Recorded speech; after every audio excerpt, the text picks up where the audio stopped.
Skyler, thank you so much for joining me today. How's it going? It's going really well, Stephanie. Thanks for having me. Oh, the pleasure is all mine. I'm super excited to chat. We were just talking off air a moment ago.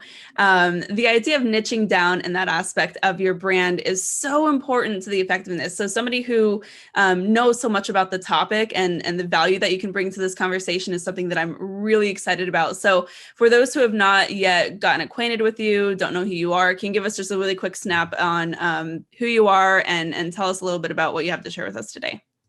Sure. Yeah. I used to be in real estate. I started flipping properties and buying rentals in 2008 recession. Cut my teeth doing that when Blackstone came in with a couple billion in cash and properties at auction just doubled overnight. So I used to be able to get something for 60,000.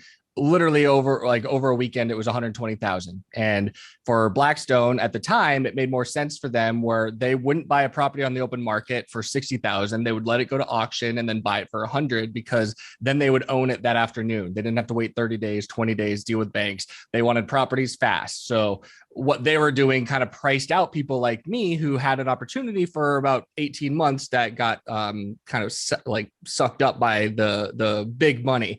And when that happened, I looked at it and said, okay, the market's back. All these properties are going to get bought up. It was going to be a long time before these properties were going to come back. Now that they're back, people are going to start buying again. There are people that have been sitting on the sidelines for 3, 4, 5 years. They're still getting married. They're still having babies. They're still getting jobs and promotions. So that 3 to 5 years of pent up not buying is now going to hit the market at the same time when the normal buyers are going to come in. So I pivoted kind of my investment business and partnered with a realtor and said, okay, let's get into this space because the market's coming back. And I loved real estate and I was 20 something years old and had 5 years of buying and selling houses and got into this space more from a marketing aspect of if I can fill all of these positions in the real estate business, I'll have the time to really kind of grow this because I was a child at the time. I wasn't as easily had the time to invest in a lot of these things. And I'm kind of focusing just on the real estate aspect. So that way we're kind of touching on the audience specifically and things we can add value to. But just in general, I have experience in this real estate business.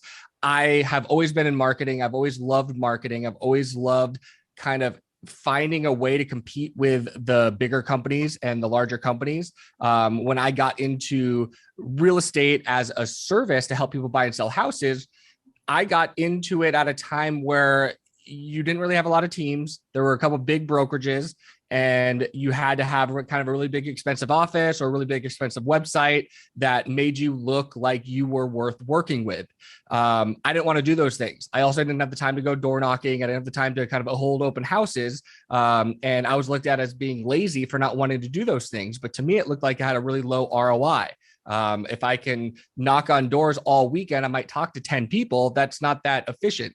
If I make a video and post it on Facebook, I could reach 100 people in a weekend, 1,000 people in a week. That's pretty efficient, especially if I do that every week for a year. That's a lot more people.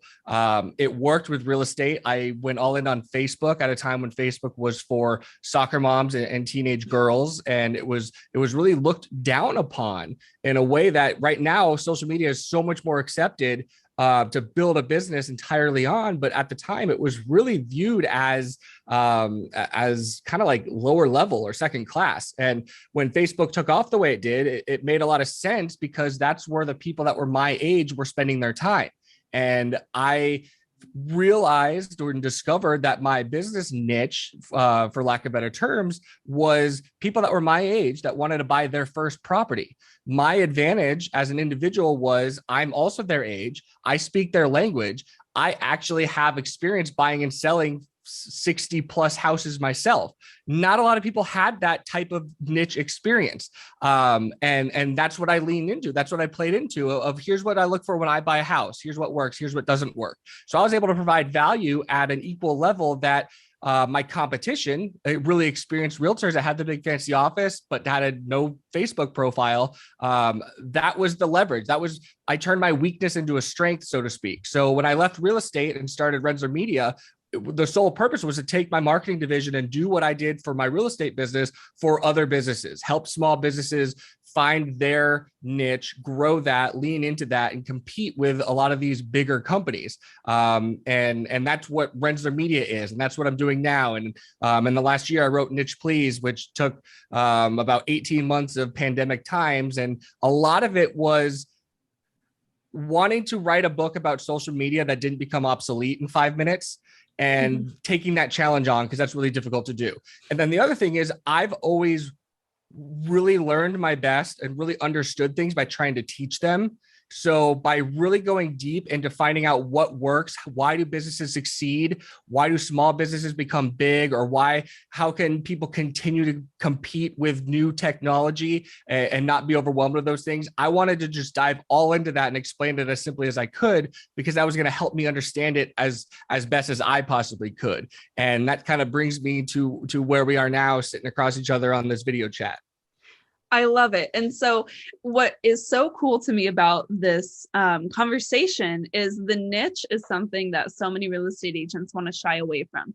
And it feels to me like every other industry, like that's where the business begins. You begin with the niche, you begin with that focus on like the ideal client or the audience or the target market, whatever that needs to look like. And then you reverse engineer that niche and that brand story from there. But this is something that is completely left out of the equation in 99% of real estate businesses. So from that context, where do you see the most leverage for a real estate agent to kind of tap into this? This is such a great question. There's so much we could dive into here. I think a lot of it is the fear of, if this is my niche, then I'll lose out on all this other business. And for a new agent specifically, understanding that you are entering a very competitive space, not standing out is the worst possible thing. It's almost better to be hated than confused with everyone else. If you're one of the realtors and everyone knows like 5 or 6 realtors in their normal day-to-day network, it's really hard to not be remembered. You want to make it as easy as possible for people to remember you, as easy as possible for people to refer you, and as easy as possible for people to find you when they need you. And the best way to do that in a crowded space is to own a piece in someone's mind. And what you will realize is that by owning that niche, you don't lose out on the other business. It just gives you that level up.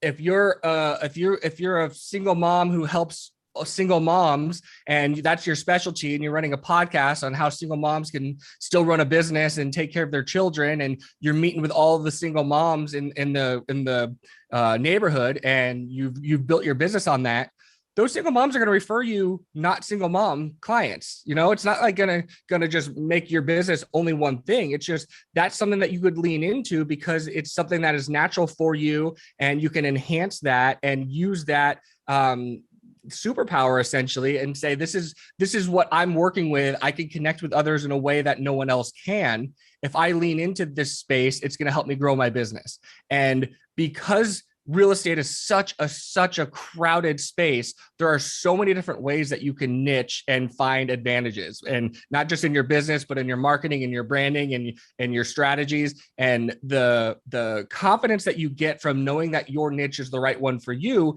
is a big theme of this book, where there's always new social media popping up. There's always new things popping up. In real estate, realtors love to spend money on everything. It's really hard not to know what your competition is doing all the time.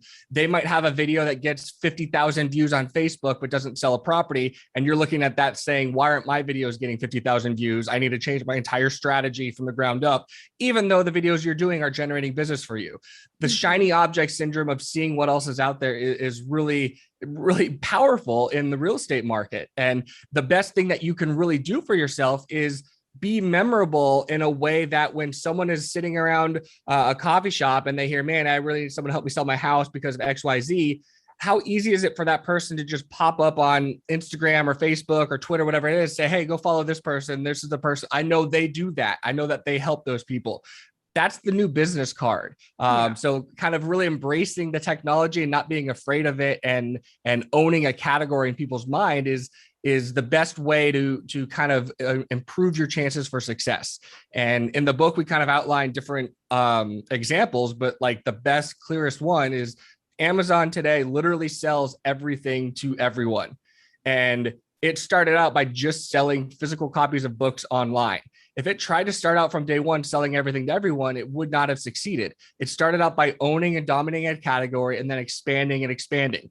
And that's how you can do it as a business as well. If you're a realtor that just wants to start a podcast, just focus on the podcast.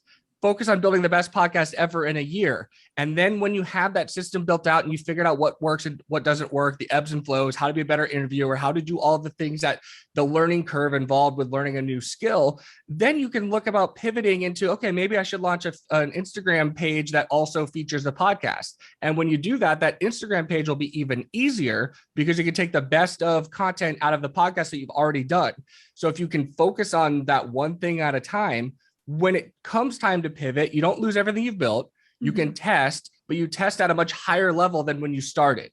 And you're not just starting from scratch.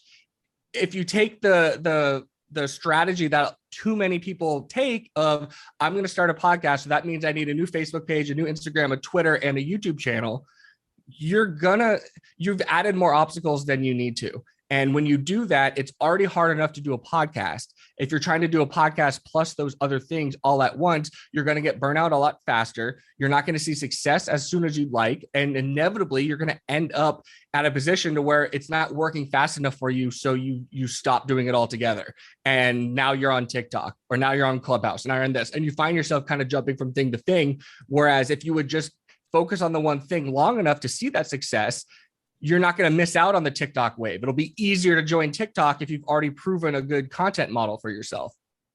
So you mentioned pivoting, and I think that's the function here that this allows you to do, because I know for me personally speaking, my business has gone through many iterations and evolutions, and being able to have a solid brand and niche from which to pivot from is what makes all the difference. And that kind of comes down to, in my mind, it's like the values, it's the messaging, that core part of what that is what helps you stay relevant regardless of what social media trends come and go. So a lot of agents get really focused on the actual tool, when really it's these other core identity pieces that we need to be spending time on that allow us to do that. And is that right?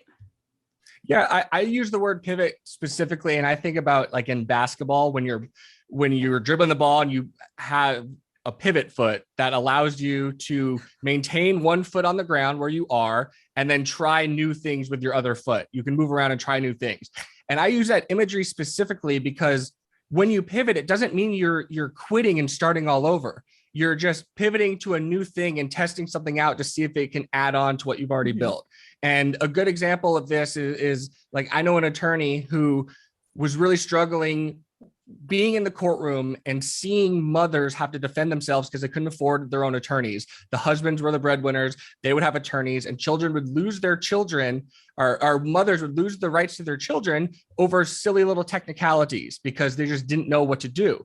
So she would leave the courtroom and she just started making a face or a video on her phone saying, if you're ever in this situation, here's what to do, and post it on YouTube.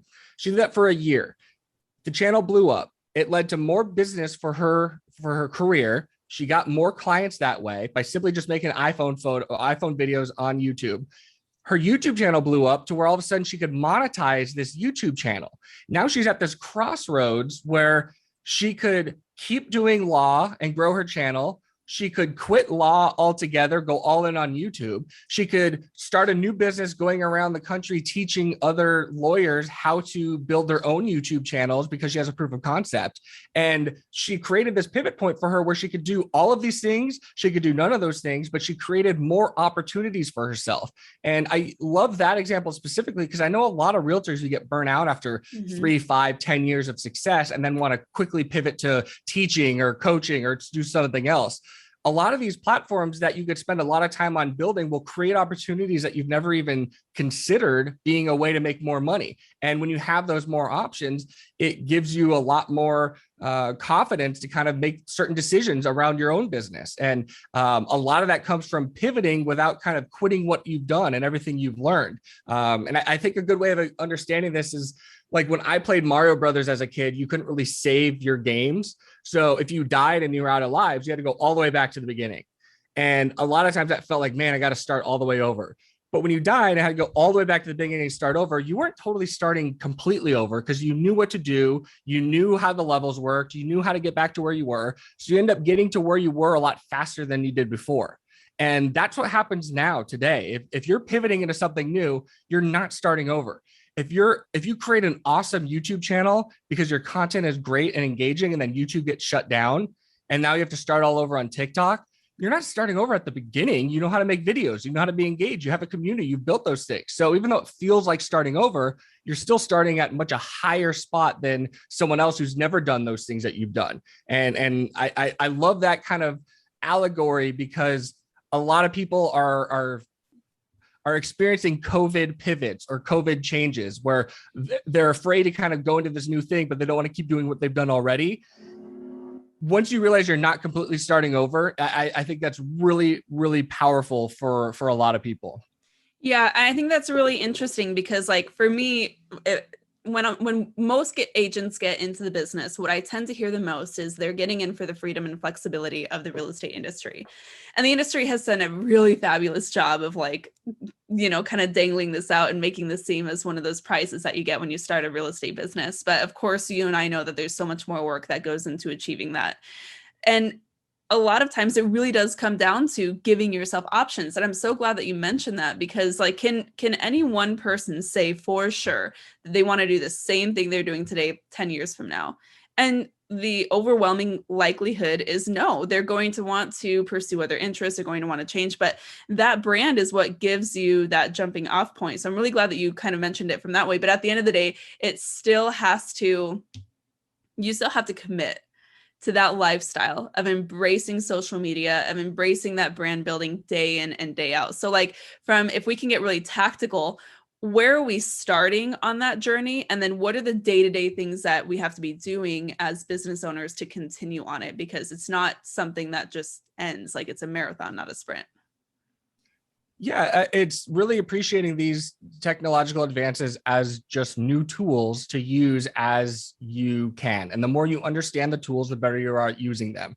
And the people who make the most money are the ones who are experts at a couple tools. They aren't the general contractors or the handyman that can do a little bit of everything.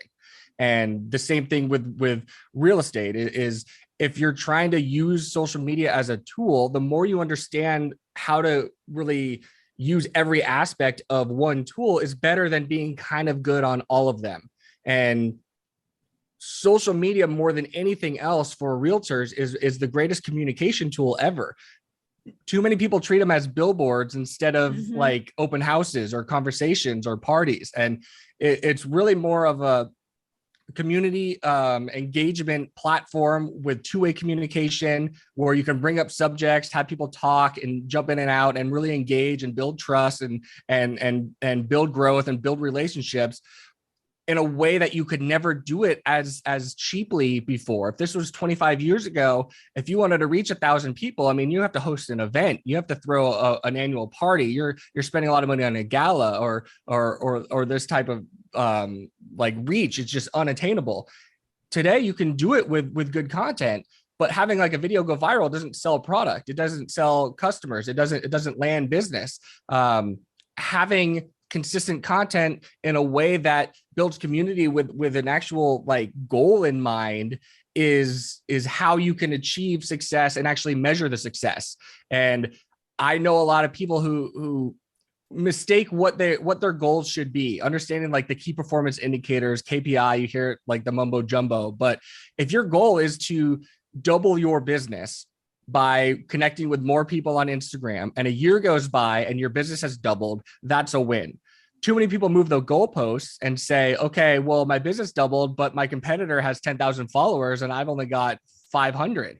And it's like, well, you've moved the goalpost. That wasn't what you were measuring. What you're doing is working. You just are measuring it differently than you set out to measure. So most of it comes down to is just focus and cutting out the noise. And the easiest way to do that, I think, is to have the confidence to know that the thing you're doing is the right thing. You just have to stick with it long enough to actually see results. It's really easy to jump from one thing to the next to the next. And a lot of what my book was about was not really talking too much about the individual platforms, but talking about that all platforms are essentially the same. You're either creating something that people can watch, listen to, read, or look at. And if you get really good at kind of leaning into something that you are great at, where if you're awesome at conversations, starting a podcast makes a lot of sense, where you can create audio content easier than you could drawing a picture, you know? So instead of learning how to draw a picture to help your business, maybe just lean into the thing you're already good at. If you get nervous every time you turn on a camera and the red light goes on and you turn into a puddle of mush and hate it and detest it, well, then you don't ever have to be on video. There's other ways that you can grow your business now that didn't exist before, and you can embrace those platforms. So instead of focusing on, should I be on Instagram or TikTok? It's, okay, what type of content is easier for me to create than other people? Already you're ahead of the game. If it's easier for you to do than someone else, then like, yeah, lean into that. And then, okay, where are the people I'm trying to reach? Where are they spending their time? Okay, you've now done like 90% of the work. If you know how to create content and you know where the people you're trying to reach are, that kind of answers a lot of the questions for you. And instead of saying, like, literally while I was writing this book, like Quibi launched and failed. TikTok was on the rise, and then Clubhouse launched and has now disappeared. Mm-hmm. So those companies existed less time than it took to actually write a book about these types of companies. So if you're jumping on just the companies, like, you're setting yourself up for disaster. It's really setting yourself up on the content creation around a certain type of medium. And then you find the platform that it works on. And that's kind of an easy way when you've spent 2 years studying a topic. But for a lot of people, I totally understand the overwhelming feeling of, I'm 35 years old. I want to quit my job. I want to go all in on this thing I've been doing part-time, but this stuff isn't easy for me. I don't understand how to be on TikTok, and I don't know how to do dance videos. And I feel like it's all past me behind. When in reality, a lot of those TikTok stars don't know anything about what it's like to be 35 years old, or they don't know any of the knowledge you have. They don't have the experience in business you have. They don't have the life experience. They're trying to be life coaches based on something they read. And the knowledge that you have is much harder than the knowledge that they've attained around TikTok. And I think having the confidence to understand that that's the truth is such a huge, giant step for a lot of people that the rest of it becomes easy. That kind of blew my mind a little bit.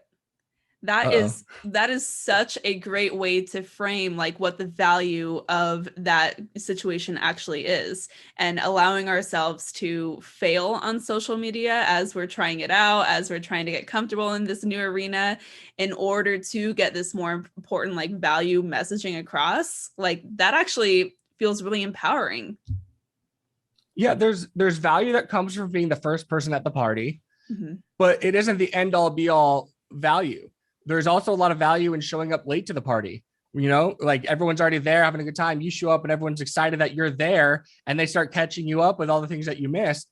If you're spending all of your time on a certain platform and you join another platform late, it's really easy to walk into it and be like, hey, I'm new here. What do I need to know? And everyone's like, hey, here's what you need to do. And then they catch you up for you. And if you think about it like social media, it's the same way. If you join a platform that a lot of your clients or friends or network is on, and you join it late and say, hey, I'm new here, what do I need to know? People will bend over backwards to try to help you. And a lot of times it's just the fear of asking for help prevents so much help from happening, because people really, really do want to help, especially publicly. Like, I'll be honest, mm-hmm. like, people would rather help publicly so everyone sees it than privately. So you don't have to be perfect to be on these platforms to get the value out of those platforms. Yeah, I agree. And I think all of this work is really to drive results, which in our business is conversions, right? So specifically, how is the niche allowing us to convert at a higher rate, regardless of what platform we're on? Yeah, absolutely. And it's, if you're doing too many things at once, it's hard to measure what's working and what's not working. So then you just maintain that, and you start to conflate productivity with being busy. And a lot of times being busy isn't productive. And the procrastination is kind of another version of fear, where if I can keep doing this, I know I can at least justify to myself that I was busy all day, because I'm too afraid to kind of put myself out there on this other thing. And that's can kind of stagnate a lot of businesses to where if you're in real estate and you've got 20 years experience and you've got your same repeat business and everything you've been doing the same way and it's working, it takes kind of a crisis like this to all of a sudden realize that a lot of those things aren't working anymore, and everything's sped up really fast. Like, technology hasn't really changed too much. It's just all these changes happened a lot faster all of a sudden. Everyone pivoted to video quicker. We were always going to pivot to video. Zoom just became a household name because everyone had to need it. Like, everyone had to use it overnight. So a lot of these things, it's just like understanding a lot of those core basics will help you. A lot of the new job skills today is understanding how to set up your lighting in your office so your Zoom calls are a little bit better. You know, like that's a new job skill that didn't exist before. If you're afraid of it or overwhelmed by it, you're putting yourself in a bad position. If you're embracing it but not using it as an excuse not to learn the things that matter, then those are completely different. And I think that the real value is just kind of understanding the purpose of what you're doing, you know, and being really honest and truthful with it. Are you creating content because you want to engage with current clients, new clients, potential clients, or are you just creating a trophy for yourself to show off and brag to people in your network? And understanding that people don't really care about your trophies, even if you do, and you create those videos and it doesn't do what you want to do. So now you're boosting it to get a little bit more views, and then it just doesn't work. And now you say, well, social media doesn't work for me. Mm-hmm. Well, it's like you didn't really do social media the social way. You kind of did it the solo way. I love that.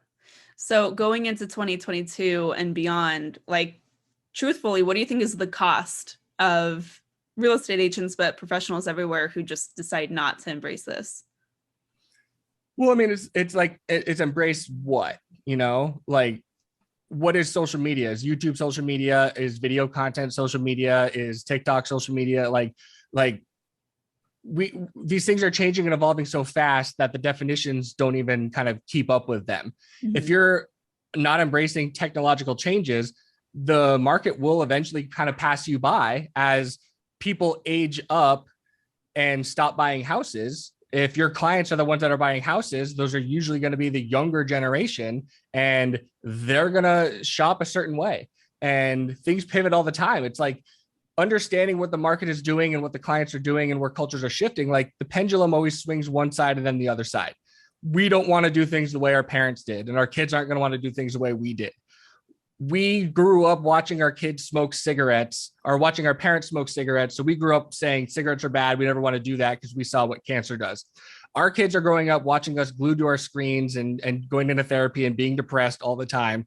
They might grow up without like saying we're anti-technology, or technology might be more wearable technology. Like, it could go in any type of direction. It's impossible to predict because of how much the next generation really tries to do things differently than the previous generation.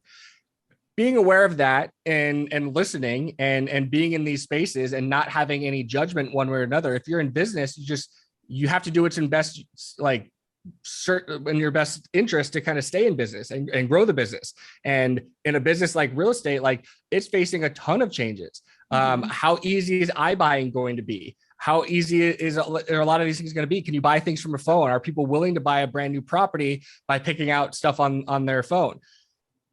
There's probably going to be less realtors in the future. The best realtors can continue to grow and dominate. My family, for example, like, we use a travel agent. It's the best thing in the world. Most people don't realize that you can still use travel agents. Most people don't realize that travel agents are basically free because they're paid for by the hotels and the airlines. Same thing with real estate. Most people think that if you're using a buyer's agent, you're paying them or it costs you money.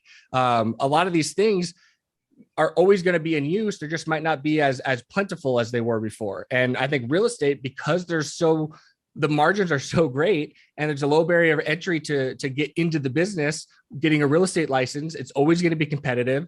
When the market goes nuts, everyone's going to get their license, or they're going to sell their own personal properties. There's always going to be that competition. So if you are in this business and you're trying to stand out, it does take that dedication and the focus to really find out what's your niche business, what's your area of focus, and owning that category in people's minds long term, and just treating social media like a tool to help you achieve that better.